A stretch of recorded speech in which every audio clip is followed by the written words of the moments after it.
স্বৈরাচারের মাথা পালালেও রয়ে গেছে দোসররা, থামেনি ষড়যন্ত্র। ব্রাহ্মণবাড়িয়া জেলা বিএনপির সম্মেলনে বলেছেন বিএনপির ভারপ্রাপ্ত চেয়ারম্যান তারেক রহমান, নেতাকর্মীদেরকে জনসম্পৃক্ত থেকে দল শক্তিশালী করার তাগিদ। দুঃস্বপ্নের বাংলাদেশ হবে নতুন বাংলাদেশ, আশা প্রধান উপদেষ্টা ডক্টর মোহাম্মদ ইউনূসের। অভ্যুত্থানের চেতনায় অসম্ভবকে সম্ভব করার চেষ্টা অটুট রাখার আহ্বান। রাজধানীর একটি হোটেলে নবম সোশ্যাল বিজনেস ইউথ সামিটের উদ্বোধন করেছেন প্রধান উপদেষ্টা ডক্টর মোহাম্মদ ইউনূস।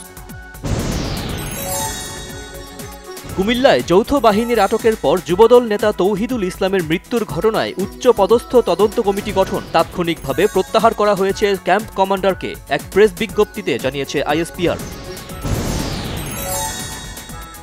কুমিল্লায় যৌথ বাহিনীর অভিযানে যুবদল নেতাকে আটকের পর মৃত্যুর ঘটনায় জরুরি তদন্তের নির্দেশ দিয়েছে অন্তর্বর্তীকালীন সরকার, জানিয়েছেন প্রধান উপদেষ্টার প্রেস উইং।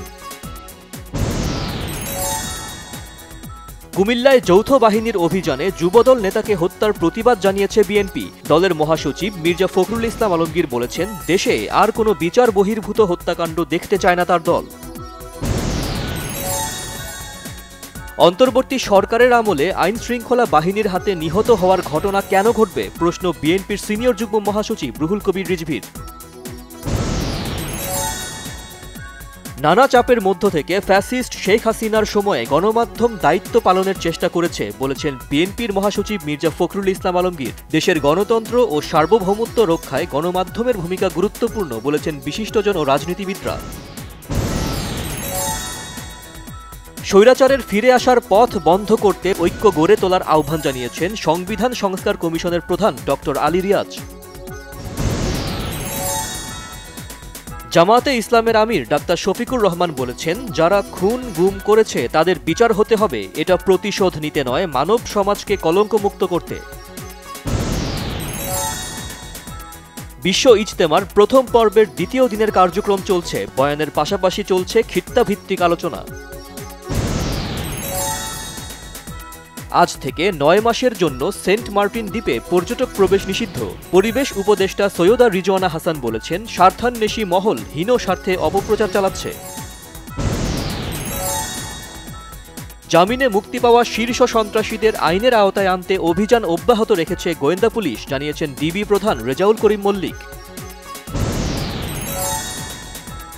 তিতুমির কলেজকে বিশ্ববিদ্যালয়ে রূপান্তরের ঘোষণা আদায়ের সময় বেঁধে দিয়ে আন্দোলনের যৌক্তিকতা নেই, বিবৃতিতে জানিয়েছে শিক্ষা মন্ত্রণালয়।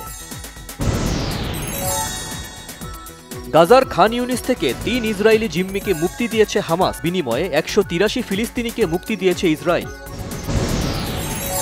এবার লেবাননে বিমান হামলা চালিয়ে অস্ত্র কারখানা ধ্বংসের দাবি ইসরায়েলি বাহিনীর, হামলায় অন্তত 2 জন নিহত এবং 10 জন আহত।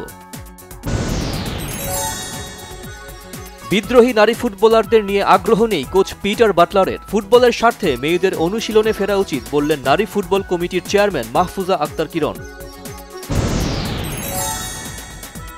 বিপিএলে ঢাকা ক্যাপিটালসকে 6 উইকেটে হারিয়ে 12 ম্যাচে 6 জয়ে দুর্বার রাজশাহীকে রান রেটে পেছনে ফেলে পয়েন্ট টেবিলে 4র্থ স্থানে থেকে নকআউট পর্বে খেলা নিশ্চিত করেছে খুলনা টাইগার্স। রাজধানীতে এক অনুষ্ঠানে গান গাওয়ার সময় শুক্রবার রাতে মঞ্চেই অসুস্থ হয়ে পড়েন দেশের কিংবদন্তি সঙ্গীতশিল্পী সাবিনা ইয়াসমিন। দ্রুত নেওয়া হয় হাসপাতালে। শনিবার তার মেয়ে সঙ্গীতশিল্পী ইয়াসমিন ফায়রুজ বাঁধন জানিয়েছেন, চিকিৎসকরা পর্যবেক্ষণে রেখেছেন, আরও কয়েকদিন থাকতে হবে হাসপাতালে।